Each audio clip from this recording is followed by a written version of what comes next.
Hey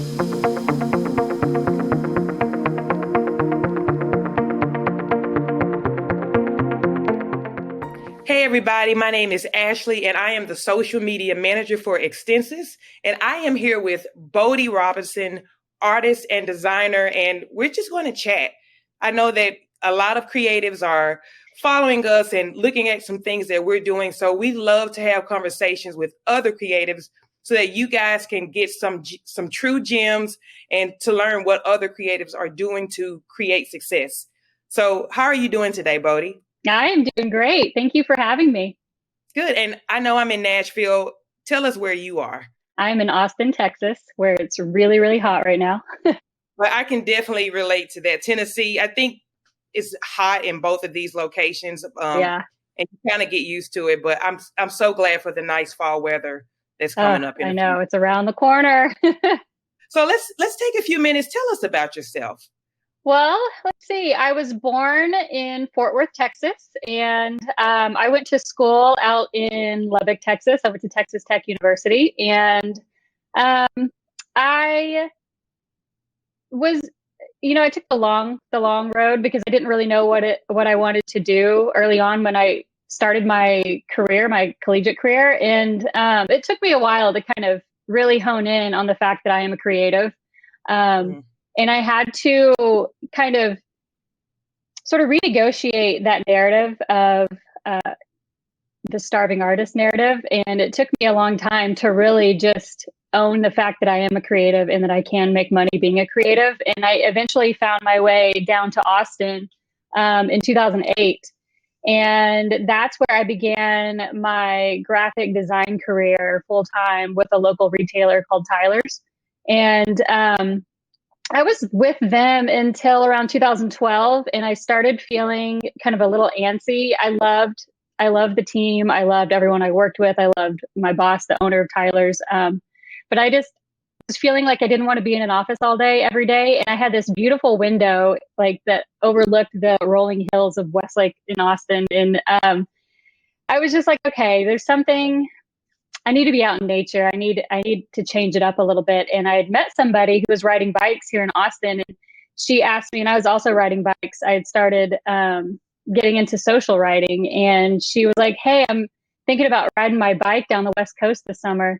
Do you want to come?" And I was just like, "Yeah, this is like my ticket out. I can, do something a little different, change it up." And so I did. We left Vancouver the summer of 2012, like the end of May, and found ourselves at the border of Mexico sometime early August. And it was on that trip that I was really hoping to have that kind of aha moment of like, this is my next step. This is, my purpose in life. This is what I'm going to do. And I never got that aha moment. But what I did find was being on my bike, I was able to be more connected with my environment. And I've always had a love for letter forms, and I've always included typography or type design in some form or fashion in my work.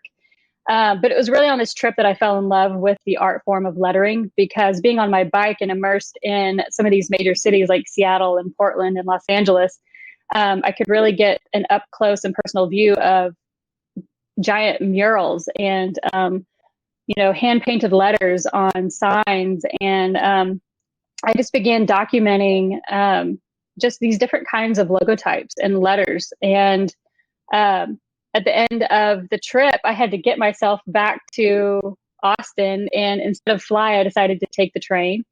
And I did not know that that was going to be a 30-hour train ride. But Wow. so I had a little bit of time on my hands. And in 2012 is when Instagram really started to become a thing. And Mhm. I sat on that train and just clicked that hashtag typography. And that's where I was opened up to a whole world of lettering and type. And that is what eventually embarked me on the journey of starting my former company, Good Type, which is a massive online platform for sharing the art of lettering and the artists behind that art form. And so now I just sold that to Katie and Alana, and formerly of Lumiere, and I'm now here in Austin as a full-time creative, doing any kind of fine arts to any kind of graphic design projects. Got it. You know what stuck out with me? You said I had to learn how to accept being a creative. I'm surrounded by a ton of creatives, and I feel like the challenge is we always are trying to figure out how do we monetize that. Like, I have all of these things happening, but I can't figure out how to survive and make a living off of this. So I love that you were just transparent to share that you're just trying to figure it out. Yeah, And so that leads me to my next question. You are a solopreneur, solo creative, whatever you want to call it. Why do you not want to work like as an in-house creative? What really makes you want to stand alone and do the work? that's a great question. And I think for me, that answer has kind of, I mean, somewhat changes over the years, but having worked with, I've never had an opportunity to just try it out on my own. And Got working it. under someone else or under someone else's creative direction was never easy for me. I could do it, but I felt like I wasn't fully able to express the creativity within me.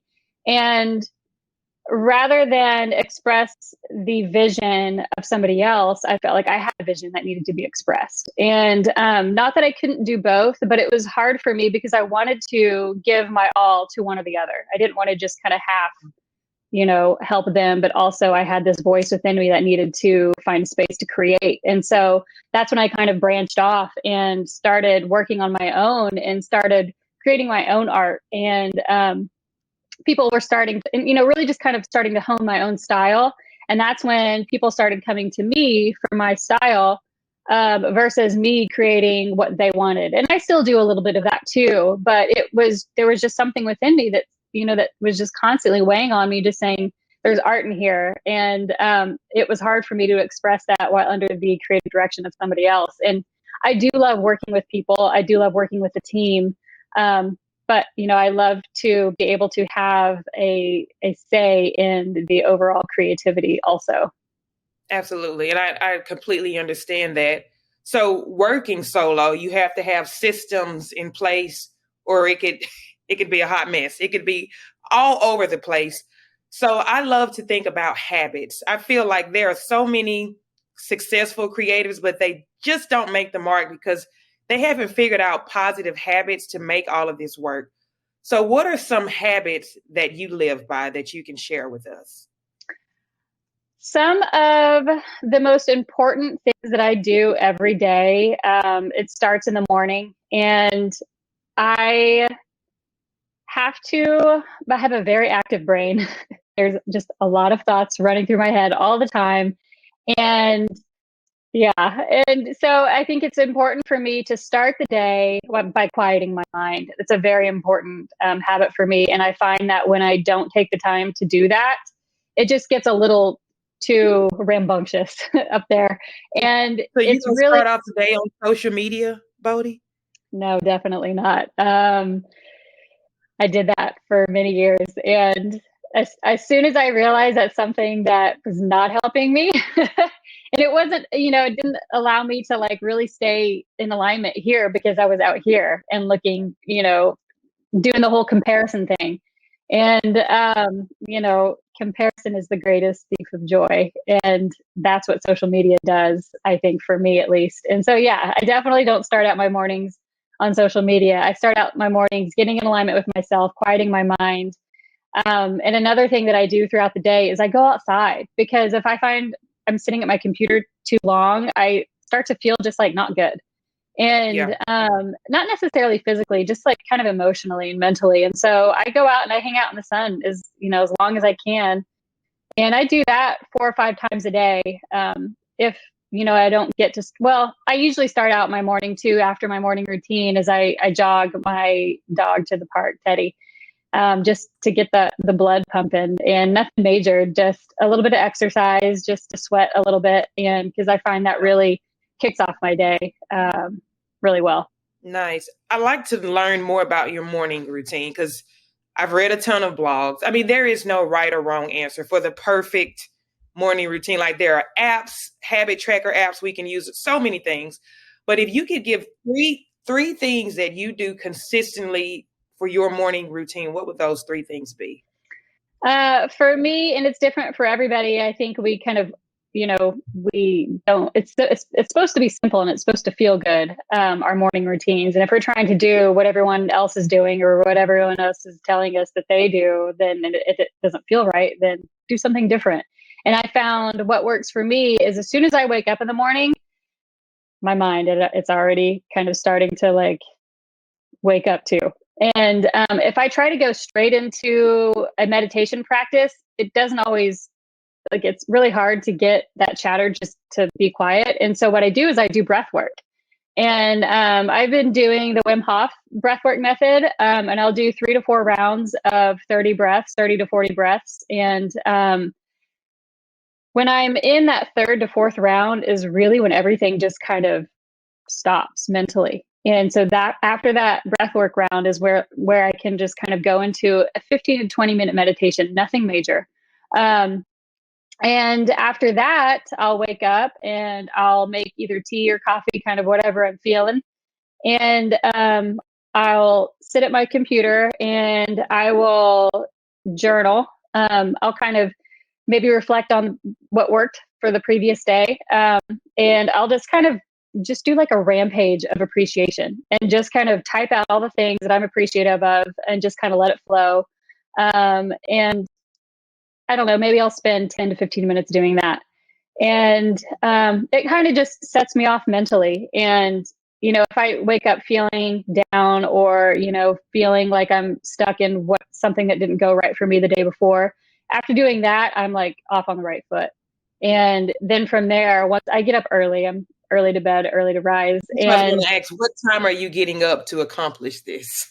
Anywhere between like 4:30 and 5:30. I'm an early riser. I love my mornings. I feel like that's, for me, the most creative time because everyone else is usually asleep and I feel kind of like empowered in some way. Yeah. And so after I do all of that, if the sun's up, then that's when I'll go outside and do my jog. I think creatives also have to learn that we also have to sacrifice to reach those goals. Yes, getting up at 4:30 may not feel good, but eventually our body just adapts. So, like, what are the sacrifices do we have to make to do that? We have to go to bed. Like, we have to turn off. That's the first step. You have to go to bed at a decent time. Like, you can't work on projects to midnight and expect to get up and feel ready to start on these things. So, and you don't even have to approach it with the language of a sacrifice. You can just approach it as, hey, I'm gaining sleep. This is what I'm gaining from making different habits. Yeah, definitely. I think just looking at things in a way that look at what you're getting out of it versus what's being taken away from you, because then you're more encouraged to kind of explore those options. Yeah, I love how you flipped what I said and just added a positive spin. And that is a great way to look at it because you don't feel like you're right. You don't feel like you're losing something. So it sounds like you figured out a lot of things. Some things didn't work. Some things have worked.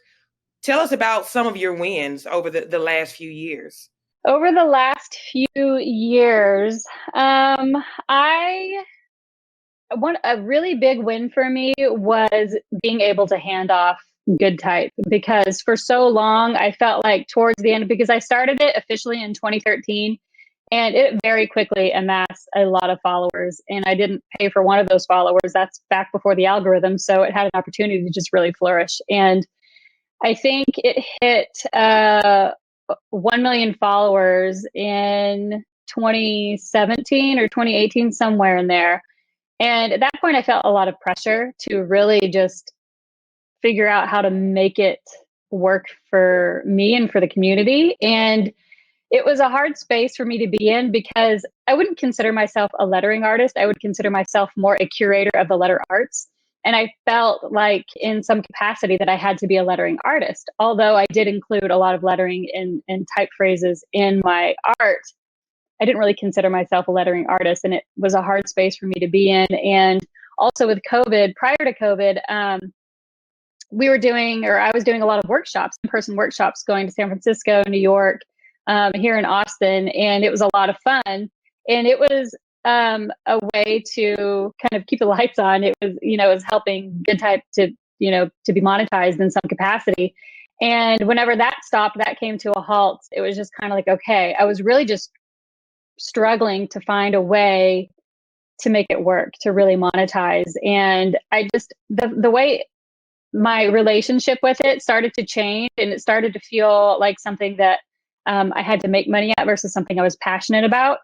Um, I felt like, and I also felt like it was taking away from my ability to create for myself and to be an independent artist and to really explore those creative avenues within myself. Uh, I did a collaboration with Katie and Alana of Lumiere, and I just really loved their energy. And I loved the collaboration, and I loved what they stood for, and how their business acumen to me was just like something I really felt like I could hand Good Type off to. And so being able to hand Good Type off to them was a huge win for me. And it's so far, it's doing great, and I feel so great about it. And yeah, so I think that's a really big win for me over the last year, I'd say. I literally was just having a conversation with a friend last night, and we were talking about how uncomfortable it is to let go when we've worked so hard on something, when we have to pivot and even change industries completely. And I know a lot of times creatives don't want to do that because they feel like their identity is tied to that thing that they've been working on for so long. And it hurts, and we're worried about what other people will think, and our minds can just get so flooded with, oh my God, they're going to think that I failed. So I'm going to keep doing this no matter how it makes me feel. And I love that you're moving with your gut and doing what you know is right, even though you've spent years just building something up to even reach a million followers. So I commend you for doing that. And I'm so glad that it's working out, and you know you've made the best decision, because I know that decision was not easy for you. Yeah, I think it's really important to not attach yourself to old narratives, because then you limit yourself to all the possibilities that you can be in the present moment and in the future. Let's talk about mental health. That leads perfectly to that question. Mm-hmm. Creatives, we could get so caught up in, the example that we just discussed, and overload of projects. How do you manage your mental health? Mental health, I mean, without it, I mean, it's everything. And it's so important to prioritize your mental health. And for me, one of the things is to prioritize my physical health, because they're one and the same. And I think when I start to feel overwhelmed, I have to take a step back, because it's trying to tell me something. And so I think taking yourself away from anything that becomes too overwhelming, it's not worth it, because if you're not happy, what's the point? And I think it's important to remember that. And for me, some of the ways that I take care of my mental health is by eating healthy, nourishing foods. And, but also, like, I'll indulge too. I love ice cream. And I think it's important. Life is a balance. And I think it's important to remember that. And anytime I start to feel like I'm not feeling that great, I kind of pay attention to my habits and what I've been doing, what I've been up to, and really just stay aware of where I'm putting my focus and my attention. And a lot of times too, as a solopreneur, it can be isolating. And for me, I do recharge alone, but at the same time, I'm like that introvert extrovert type. And I find that when I'm hanging out with certain types of people, I do feel better. I do feel better having that human connection. And I think just paying attention to how isolated I've been, or how long I've been on my computer, or how long I've been kind of holed up in any of these projects without, paying attention to my social life too. And it's all connected. And I think for me, just really keeping a loose structure on how I operate day to day, and just really paying attention to what kind of fuels my soul. Let's talk a little bit about design. Who are some of your favorite creative designers?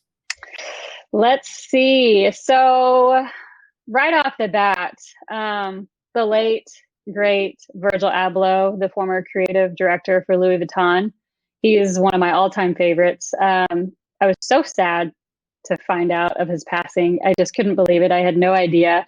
But I listened to a podcast with him a couple years ago, and he is where I first heard the term pluralist creative. And that's how he kind of defined himself. And it just like blew my mind, because I was like, yes, I was like, you don't have to be just a fine artist. You don't have to just be a curator. You don't have to be just a DJ, or you don't have to be just this or just that. I can be a pluralist creative. All of the creativity that wants to express itself through me.